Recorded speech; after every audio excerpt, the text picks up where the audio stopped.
Texture is everywhere, just like your toxic ex. There's no escaping that, sorry to break it to you. And so we can't escape texture either. Whether it's the softness of your grandmother's couch to the roughness of an old wall, it's everywhere. But so are other elements of composition, such as color. But these elements only matter, of course, if we use them intentionally. Otherwise, they go unnoticed, just like I do at parties. I simply exist floating around like an amoeba in the vast ocean of life. Anyway, the real question is, how can we apply texture in a way that it actually serves our image?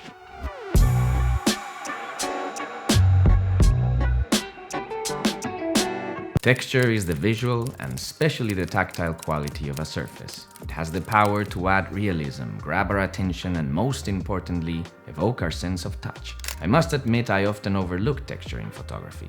It's probably a sign that I need to train my eye and learn to use it more effectively. But hey, one cannot be good at everything, or maybe you're like me and you're not good at anything. But I do have a way of using texture in my photography. It's a wonderful tool to create abstract images and describe specific details of our surroundings, but we'll get to that in just a bit. Texture makes things feel more human and adds character. For example, take a look at these small buildings by the beach. What caught my attention were the cracks on the walls and the peeling paint. These imperfections give them a worn, weathered look, almost as if they've been through something. And they tell us a story about their surroundings and how the humid ocean air has played rough with them. Textures can also take you through a sensory experience, just like the warmth of a blanket, which I have no pictures of, but just use your imagination for once. They can also set the mood. For example, rough textures can feel intense or they can simply be interesting, such as this staircase. Some time ago, I had to shoot houses under construction. And at the time, I thought they just needed me to shoot basic and straightforward stuff. But once I got there, I couldn't help but notice all the different textures. These were impossible to ignore. And what stood out to me the most was the contrast between them. Contrast in texture creates a lot of visual interest, because when different textures interact, they make each other stand out and keeps the viewer engaged, guiding their eye to move naturally across the image. To be clear, it prevents an image to become as boring as this video. For example, look at this shot I took somewhere in Portugal.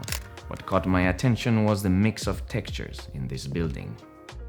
By now, you've probably realized that my use of texture is not so great, and at this point, I'm actually reconsidering my whole existence. But before I go cry in my bedroom, let me show you, as promised, how I mostly use texture, which is mainly for detailed shots of places. These kind of images do not usually work on their own, but within a series of images, they help move the story forward. For example, I photographed the areas affected by a volcano in La Palma, and I use this image to show the texture of the cooled lava.